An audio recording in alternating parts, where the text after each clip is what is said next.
Hello mga ka-adventure!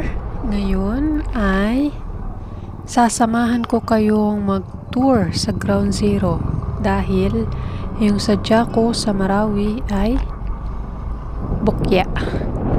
Ayan, hindi ko nagawa yung supposed to be na gagawin ko para hindi sayang yung biyahe ko. Samahan ko kayong mag-tour. Ayan, so approaching tayo sa entrance, no? May checkpoint dyan, kabila ang bridge. Kung plano nyo pumunta dito, panoorin nyo muna to para makita nyo kung maganda yung kung okay na ba yung madadatnan nyo. Tapos, may mga kakilala kayong taga dito na sa abroad, pasa nyo yung video para malay mo madaanan natin yung bahay nila. Diba? Para makita nila yung sitwasyon, yung update, para ma-update sila. Ayan. So alam nyo ba dito sa nilikuan namin, meron kaming creepy experience dito. Doon sa nilikuan ko pala, ang creepy experience namin dito ay pumunta kami dito ng gabi. Tapos nakasunod ako sa isang sasakyan. Kita mo talaga yung sasakyan. Tapos doon sa dulo ng pagsunod-sunod ko sa kanya, may turo ko sa inyo. Yun, yung nilikuan niya na yun is naka-block. So yung sasakyan na sinusundan namin ay biglang nawala. So nangyari yun nung nangyari yun ng gabi. Anyway, pasensya pala po kung masyadong wavy yung video kasi yung kalsada hindi kasi ganun ka flat, meron siyang parang wavy din kaya gumagalaw yung camera. So ayan, so tingnan nyo naman yung mga bahay. Pasan nyo, baka may kilala kayo sa abroad na taga dito na gustong makita yung kalagayan ngayon ng Marawi, ng Ground Zero. So dito pa tayo sa Ground Zero. Yung mga bahay dito, I mean yung mga naapektuhan nung siege na mga pamilya, yung iba nandun na sila sa permanent house and lot nila. So sana pag may time masamahan ko kayong maggala dun, mag-tour dun. Itong mosque na to, no? Itong mosque na to sa kanan, itong structure niya is first time ko makakita ng ganyan, yung parang hindi siya Islamic mosque. So dito yung talagang sirang-sira yung mga buildings. Marami pong matataas na building dito. Itong sa kanan, yung Rizal Park. Ayan. So minsan may nagaganap na event dyan. Minsan. Ayan. So hindi ko kabisado tong lugar na to. Itong dito sa Ground Zero. Kaso dahil sa paulit-ulit naming pagpunta dito pagka may uuwi galing Visayas, medyo nakakabisado ko na yung daan. Pero kung hindi pa siya nangyari na ganito, hindi ko talaga siya kabisado. So dito, itong pinupunterya nating daan is dito ang wheat market. Nung hindi pa ito nasira, no? Excuse me. Dito sa kanan, itong daan na to, itong dinadaanan natin mismo, no? Dito nagtitinda yung mga gold. Ayan. Hindi ko ma-imagine kung asan na napunta yung mga paninda nila. Mga gold galing Saudi. Ang dami dyan. Sobrang dami na nagtitinda dyan. Itong nasa kaliwa, mga ano yan, mga RTW, then next is nga pala dito, ang wheat market.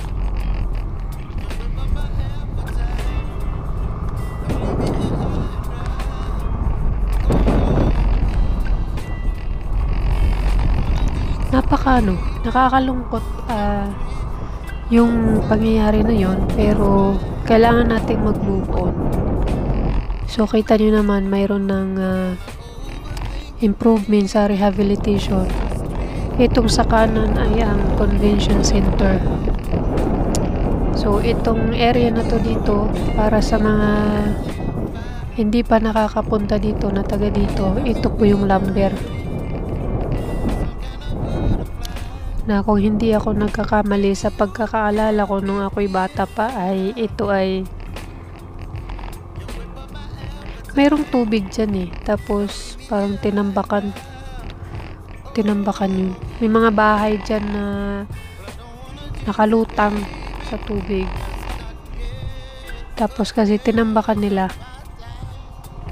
Yun yung naalala ko. Paki-comment na lang kung mali. So sa lumber po ito. Punasan ko lang yung tubig ulan para kita natin yung hindi siya makaharang. So mayroong mga pumupunta dito, mga vlogger, marami. Nakalimutan ko yung isa, yung ng drone. Wala tayong drone eh, kaya hindi natin makita above. Tsatsaga lang tayo sa camera. Pero I hope na na-appreciate nyo itong pagsama ko sa inyo. Ayan, so ito yung parang baywalk niya, no? Ganda. Ang ganda ng lake kasi ito yung second largest lake, no, dito sa Pilipinas. Tapos para siyang dagat. Sobrang lawak niya. Tapos itong lake na yan is siyempre naiinom yan. Pwede yang inumin.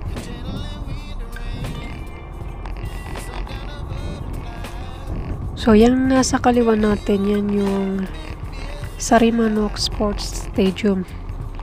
Ini-imagine ko kung mall yan, no? Yung halimbawa parang SM.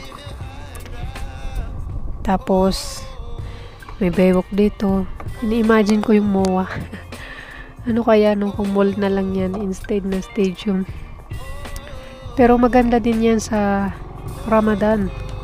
Pag Eid al-Fitr. May ipon lahat yung tao dyan. Mag-pray sabay-sabay. Yun nga lang, hindi ko ma-imagine pagka yung buong Lanao del Sur pumunta dito sa Ramadan. Yung iniisip ko yung parking. Kung siguro sobrang bibo nun pag nangyari yun. Yun nga lang, maraming maglalakad ng malayo kasi sa parking area pa lang ma-occupy na niya yung spaces. So itong binabaybay natin, first time kong pumunta dito. Tapos wala tayong madaanan dyan, malalim, kaya babalik tayo kasi baka tumumba ako dyan. Akala ko kasi pwede na siyang ikutin eh. Tapos dito sa may parang baywalk niya banda first time kong pumasok dito. Kasi dun sa bungad, dati may nakaharang dyan na kahoy. Hindi nila to pinapapasukan. So kung kayo mismo nandito, ma-appreciate nyo yung ganda ng Lake Lanao. Napakatahimik niyang pagmasdan. So, i-correct ko lang din po yung mga nagsasabing delikado dito sa Marawi. Para sa akin hindi po delikado ang Marawi. Marami din pong mga non-Muslims dito, like mga estudyante, may nagbi-business, mayroong teachers, maraming professional. Sa tingin ko, ang delikado is ang tao na mayroong masamang intention sa kapwa. Kasi kung delikado po dito, yung mga nabanggit ko is hindi po sila tatagal dito. Tsaka hindi sila matututo magsalita ng Maranao kung hindi sila naging komportable dito sa Marawi. Although hindi ko naman sila gaanong alam kasi hindi naman ako din na matagal na nanirahan dito sa Lanao del Sur, no, kasi sa Maynila ako. Pero yun yung masasabi ko, as far as I know, hindi ito delikado. Ang delikado is yung mga tao na mayroong hindi magandang intensyon na gagawin or hindi magandang intensyon sa kapwa.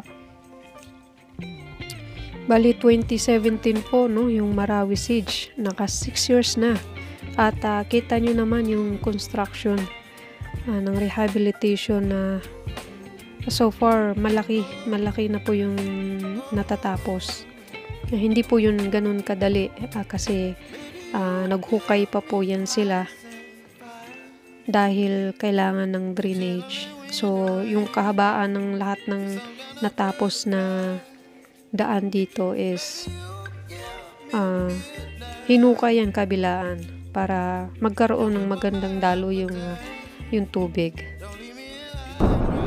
So ito, no, yung likod ng Salmanok Sports Stadium, ito nasa kanan. Ito sa kaliwa is plaza.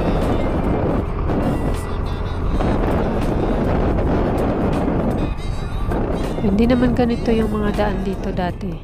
Masikip ang Marawi City. Yung dating Marawi City. Masikip yan. Maliliit yung daanan.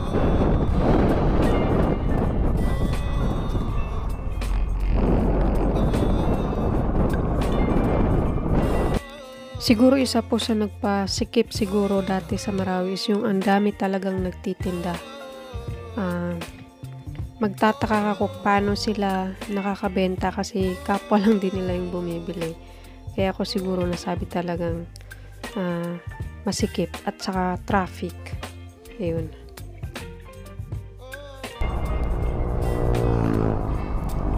Yung mga daanan siguro na priority nila dito.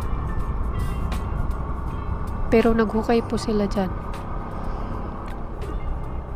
Tingnan nyo naman kung gaano kahaba yung hinukay nila. Para sa drainage, uphill po ito hanggang doon sa taas.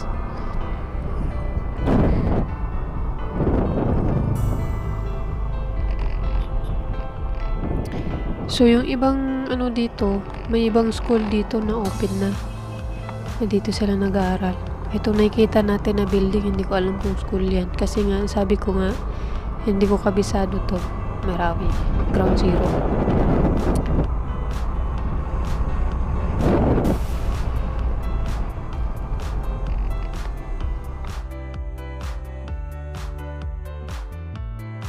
So, gaya ng nabanggit ko kanina, sana makapasyal din tayo dun sa permanent houses ng mga affected families ng siege. Yun, sana madalaw din natin para makita nyo, ongoing construction po yun. Pero mayroon na pong mga nakatira doon sa ibang bahay.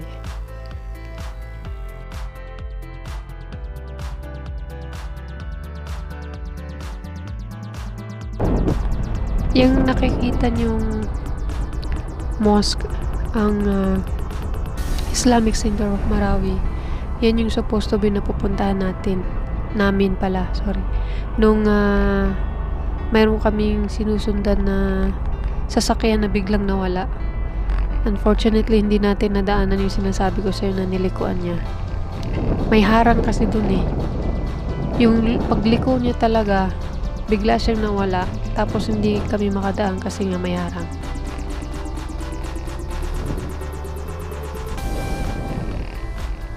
Basta bigla lang siyang nawala. Ayan, so ang laki niya. Stop muna tayo dito kasi may nagpipicture. Ayan. Malaki po yan. Ganito lang yung kala nyo lang siya maliit. So, yan ang Jamio Mindanao Al-Islami Islamic Center of Marawi. Maganda daw ito sa gabi kasi yung mga ilaw niya parang nasa Saudi ka daw. So, tingnan nyo yung merong mga bahay dito na nirenovate.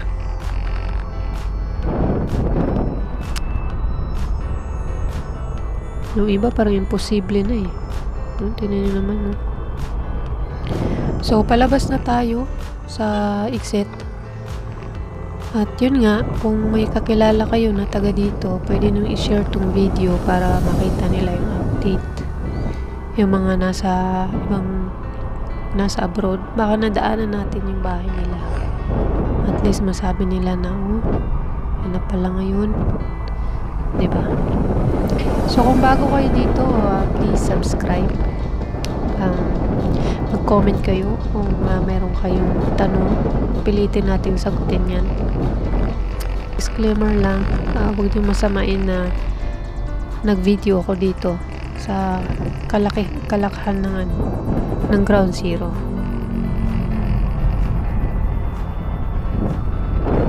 Yan, salamat sa panunood nyo at sa pagsama ko sa inyo sa tour. Ayan, so yun nga, hopefully next time sana next time dun sa